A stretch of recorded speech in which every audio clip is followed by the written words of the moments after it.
মদিনার বাজার দিয়ে নবীজি যাচ্ছেন, নবীজির একটা ওঁট পছন্দ হয়েছে, তো নবী ওঁটের মালিকের কাছে গিয়ে জিজ্ঞেস করলেন, ভাইয়া এই ওঁটটার দাম কত? ওই দামাদামি হলো, নবী সে দামে কিনতে রাজি হলেন, কিন্তু নবীর কাছে তখন অর্থ ছিল না। তখন নবীজি ওনাকে বললেন, আপনি আমাকে ওঁটটা দেন, আমি এখনই গিয়ে আপনার সেই প্রাপ্যটা পাঠিয়ে দিচ্ছি। ওঁটের মালিক ওনাকে ওঁটটা দিয়ে দিলেন। আশেপাশে যারা ওঁটের মালিক ছিল সবাই জিজ্ঞেস করতেছে, এই পাগলা, তুমি কি যাকে ওঁট দিয়েছো তাকে চিনো? বলে যে না। নাম জানো? বলে যে না। পরিচয় জানো? বলে যে না। ঠিকানা জানো? না। তো তুমি যে ওঁটটা দিয়ে দিলা, উনি যদি ওঁটের টাকাটা না ফাটায় তখন তো তুমি লসের মধ্যে চলে যাবা। সে ওঁটের মালিক বলে, এত সুন্দর নুরানি চেহারাওয়ালা কখনো বাটপার হতে পারে না, কখনো চিটার হতে পারে না, কখনো মিথ্যুক হতে পারে না। ওনার চেহারা দেখেই তো আমি ওঁট বিক্রি করার আগে মনটাই বিক্রি করে দিয়েছি, মনটাই বিক্রি করে দিয়েছি, মনটাই বিক্রি করে দিয়েছি। তোমরা যাই বলো, আমার মন বলে উনি আসবেই আসবে, টাকাটা পাঠাবেই পাঠাবে। এই কথা বলতে না বলতে কিছুক্ষণ পরে নবীজির একজন সাহাবা এসে বলছেন, একটু আগে একজন ওট নিয়ে গিয়েছেন কাছ থেকে, ওটের মালিকটাকে একটু দেখতে চাই। উনি বলে যে আমার থেকে।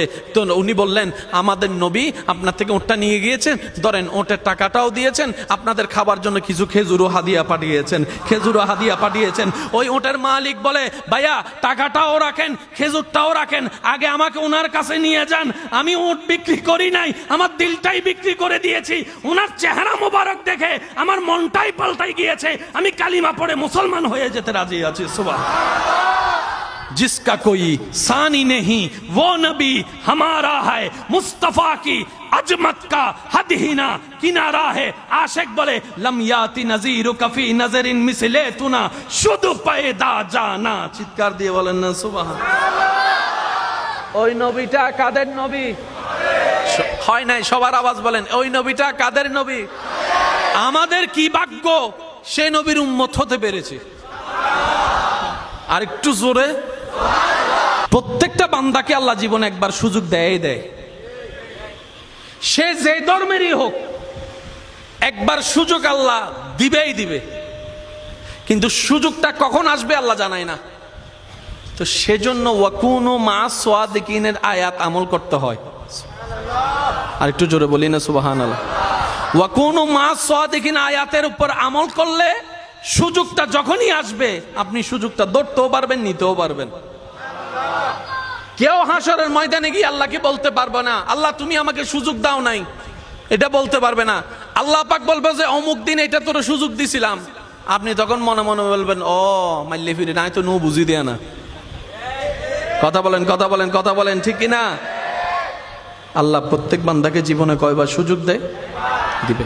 হয়তো আপনার এসে চলে গিয়েছে, আর না হয় আসবে। একটু প্রস্তুত থাকেন। এটা ধরতে জানলে দুনিয়াও কামিয়াব, আখিরাতও কামিয়াব। যেমন বাইজিদ বুস্তামিকে আল্লাহ আপন করে নিতে চাচ্ছেন। উনি সারা রাত ভর কি নিয়ে দাঁড়াইছিলেন? ভাইয়া বলেন না ভাই। পানি। হাতে কি? হাতে কি? সারা রাত কি করছেন? দাঁড়াই আছেন। আল্লাহ এটা কবুল করে নিছে। ডাইরেক্ট আব্দুল্লাহ থেকে ওলি আল্লাহ বানাই দিছে। সুবহানাল্লাহ, জোরে বলেন না। তো যে পথ পার হয়ে উনি যেখানে যেত 10 বছর লাগতো, আল্লাহ সেটা সেকেন্ডের ভিতর পার করাই দিয়েছেন। সেজন্য মা বাবার যখন সেবা করবেন নিয়ত এটাই রাখবেন, ও আল্লাহ এটা তোমার জন্য পছন্দ হয়, এটার দ্বারা তুমি আমাকে কল্যাণ দান করো, এটার দ্বারা তুমি আমাকে জান্নাত দান করো। মা বাবা সেবা করার সময়, মা বাবাকে দেওয়ার সময়, মা বাবার উপকার করার সময়, বউকে দেওয়ার সময়, স্বামীকে দেওয়ার সময়, মানুষকে দেওয়ার সময় নিয়ত রাখবেন, আল্লাহ তোমাকে খুশি করতে চাই, তোমাকে রাজি করতে চাই, তোমাকে রাজি করতে চাই। সুবহানাল্লাহ বলেন না। তোমাকে রাজি করতে চাই, তোমার দেওয়া সম্পদ তোমার খুশির জন্য তোমার বান্দাকে দিচ্ছি, তোমাকে রাজি করার জন্য, তোমাকে খুশি করার জন্য। বিশ্বাস করেন ভাই, আপনার এই জীবনের একটা কাজ যদি রবের কাছে প্রিয় হয়ে যায়, আল্লাহ আপনাকে 20-30 বছর রিয়াজতের রাস্তা 1 সেকেন্ডে পার করাই দিবেন। ওই সুযোগগুলোকে একটু বুঝতে হয়। একটু জোরে বলেন না রে ভাই।